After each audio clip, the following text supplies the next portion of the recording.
Okay, take us wrong. So tell me who you are and what you do.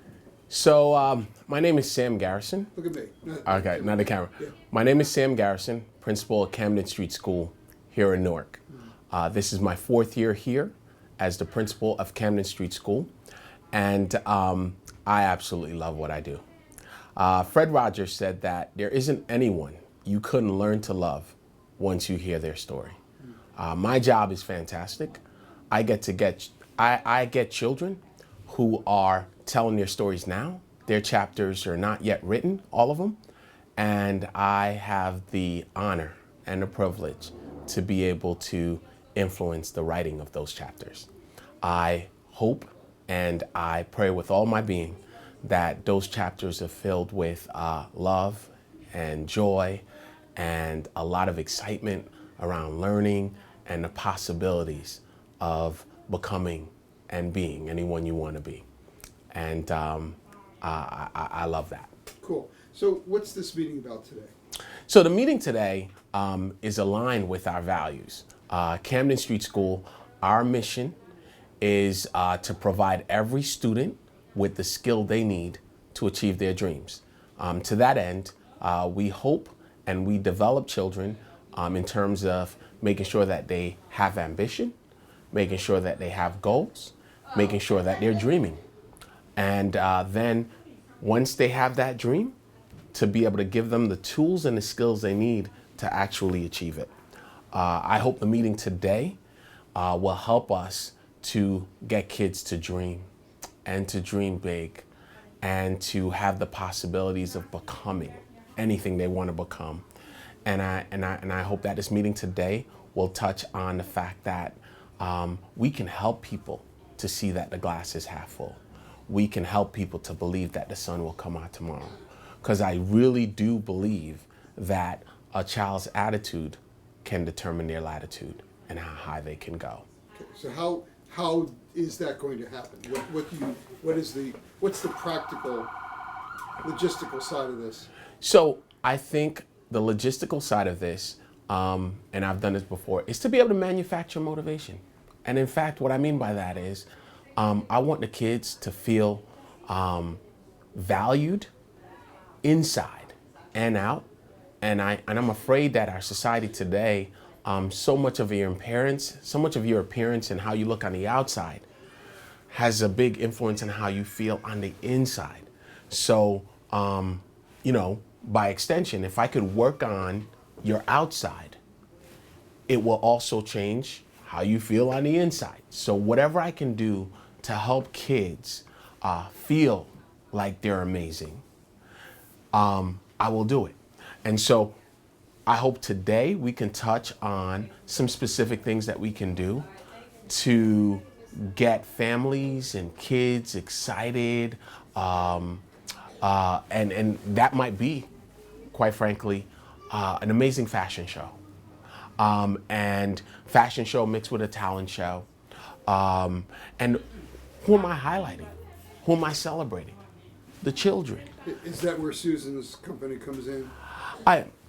Quite frankly, I think the ideas of the fact that these kids, my school, we have a lot of needs, and the kids, they come with a lot of things that in terms of 90% of my school get free or reduced lunch. That means that the kids will come in not having been provided with all the things they need for success.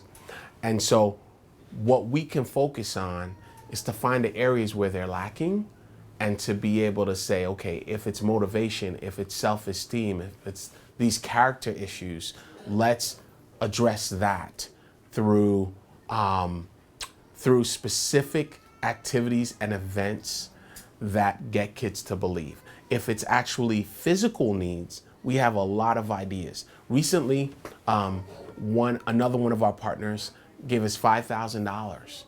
And what we're gonna do with that money is we're gonna buy a washer and dryer. We're putting a washer and dryer in the school simply because kids don't come to school because their uniforms aren't clean.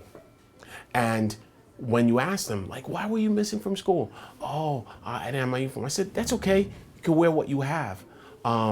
But at the same time, they feel different if they're not coming to school with their uniform. They feel different, like they don't measure up. What can I do to help them be prepared for school? And so that's an immediate need. Putting in that washer and dryer will help a lot more kids get their uniforms cleaned. And I'm excited to do that. Similarly, I also want to buy extra uniforms. So a kid who's really hard hit can say, hey, I can't afford a uniform. I say, you know what? I can help you out. Thanks to some of our partners, we're able to supply you with the uniform. In addition to the uniform, it's the tools for learning. It's the notebooks, it's the pencils, book bags, items like that, where a lot of teachers have to reach into their own pockets, and my teachers do it, to buy supplies and the like. Those are some physical needs that kids don't have that I can provide. In addition to that, I told you that my school has a lot of needs. We have a lot of displaced families, a lot of homeless families, and I want to preserve their dignity. I want to make sure I guard how they feel about themselves. And so on a very low-key basis, the families know they can approach myself or my family advocate to get help in certain areas, and they do. And we help them by providing food, diapers, formula, strollers, beds, and it helps because when you're displaced and you don't have a place to live, and then you finally get someplace, how do you start furnishing your place and your apartment and so forth? So it's really awesome to see how we can meet the physical needs and the social and emotional needs when we put our minds to it. And I just saw that Susan walked in, so we're gonna pause. So before we let you go, so what specific suggestions are you going to give to Susan? So my school is also, we have 40% special needs. We have an array of kids, autistic kids, cognitive disabled, learning disabled, and I want to brainstorm around ideas to help the parents and the families to adjust and cope with those challenges, support groups for those families and parents, highlighting those kids with special needs, helping them, making sure that they're not excluded. Ideas around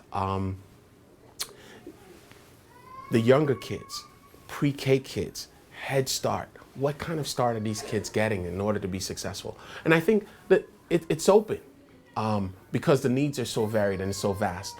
Again, my school's pre-K through 8th grade, starting from 3 years old up to 14, 15 years old. That's a lot of kids, 627, and those are a lot of needs and a lot of families. And I have a large bilingual population, kids that just came here from the Dominican Republic and other Latin American countries, and they're having a hard time adjusting or speaking the language. I want them to feel included also. I understand it, but you're great. You know your stuff, but I'm still wondering what are you going to ask Susan specifically to do for you? So I also want to hear what Susan is thinking about the educational piece. Okay. We have so many things. So for example, we have a program called Adopt a Classroom. What is that? Adults get to come, like yourself, you might be a former headmaster, a former educator. You could come in and read with the kids. Literacy is one of those things that is the most important thing in the school, quite frankly, because if the kids can't read proficiently, they don't have a shot of making Right. So it. you're looking to find out what she can bring to your program. And I'm gonna see what areas of my school that'll best fit. Okay. And why did she choose this school out of all the possible opportunities? Why this one? Well, I'd hope to think that it's a willing partner that will do whatever it takes to make the kids successful, and that there's a type of creativity and the kind of transformational thinking that, when partnered with resources, can have the best outcome. Great. Those are good. Those are great